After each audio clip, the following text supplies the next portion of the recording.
যুদ্ধ কেবল শুরু। আত্মসমর্পণের ডাকের বিপরীতে ইসরায়েল ও যুক্তরাষ্ট্রকে হাইপারসনিক মিসাইল দিয়ে বার্তা দিল ইরান, যা এক রাতে ইসরায়েলে ধ্বংসযজ্ঞ চালিয়েছে।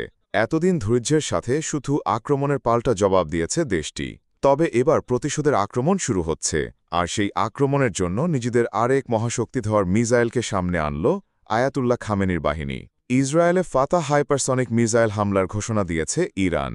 ব্যালিস্টিক মিসাইলেই ধসে পড়া ইসরায়েলি আকাশ প্রতিরক্ষা ব্যবস্থা যে এবার ইরানের হাইপারসনিক মিসাইলে পুরোপুরি ধ্বংস হয়ে যাবে, সেটাই স্পষ্ট। বুধবার ইরানের বিপ্লবী গার্ড বাহিনীর পক্ষ থেকে ফাতাহ হাইপারসনিক মিসাইল ব্যবহারের কথা ঘোষণা করা হয়। সবশেষ হামলায় ইসরায়েল আছড়ে পড়েছে এই ক্ষেপণাস্ত্র।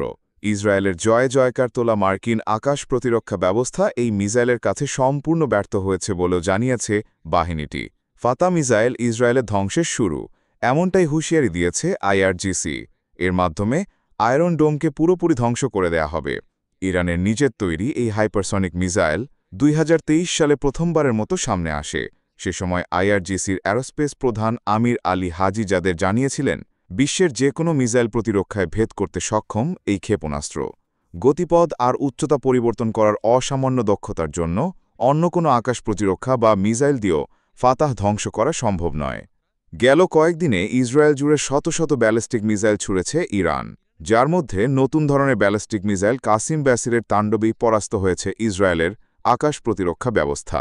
তাই এবার প্রতিশোধের হামলায় হাইপারসনিক মিসাইল ফাতাহের যোগ হওয়া ইসরায়েলকে সত্যিকার অর্থেই পুরো ধ্বংস করে দিতে পারে। মঙ্গলবার ইসরায়েল জুড়ে ইরানি হামলায় ব্যাপক ধ্বংসের ঘটনা ঘটেছে। এর মধ্যে শুধু তেলাবিবেই অনেক জায়গায় ভয়াবহ আগুন আর বিস্ফোরণ দেখা গেছে। আল জাজিরা বলছে, এই হামলায় ইসরায়েলের গোয়েন্দা গোষ্ঠী মোসাদ সদর দপ্তর, সামরিক গোয়েন্দা দপ্তর ধ্বংস হয়ে গেছে। নেতানিয়াহুর সরকারের কঠোর নজরদারি আর নিষেধাজ্ঞার পরও সামাজিক যোগাযোগ মাধ্যমে সেসব ভয়ঙ্কর ধ্বংসযজ্ঞের ছবি ছড়িয়ে পড়ে। তবে কিছুক্ষণ পরেই সেগুলো সরিয়ে ফেলে ইসরায়েল কর্তৃপক্ষ। তবে ফাতাহ মিসাইলের হামলাতেই এমন ধ্বংসস্তূপ কিনা সেই তথ্য নিশ্চিত করা হয়নি। ইসরায়েলে ইরানের ধ্বংসাত্মক হামলার খবর পুরোপুরি চেপে যাচ্ছে পশ্চিমা গণমাধ্যমগুলো। উল্টো ইরানের মিসাইল হামলার বেগ কমে এসেছে বলেও প্রচারণা চালাচ্ছে তারা। তবে সেসব উড়িয়ে দিয়ে ইসরায়েল আর যুক্তরাষ্ট্রের জন্য নতুন হুঁশিয়ারি দিয়েছেন ইরানের সামরিক বাহিনীর প্রধান আব্দুর রাহিম মুসাভি। জানিয়েছেন, এই কয়দিনে ইরান যে হামলা চালিয়েছে তা শুধুই পাল্টা আঘাত ছিল, তবে এবার ইরানে হামলার প্রতিশোধ আসছে।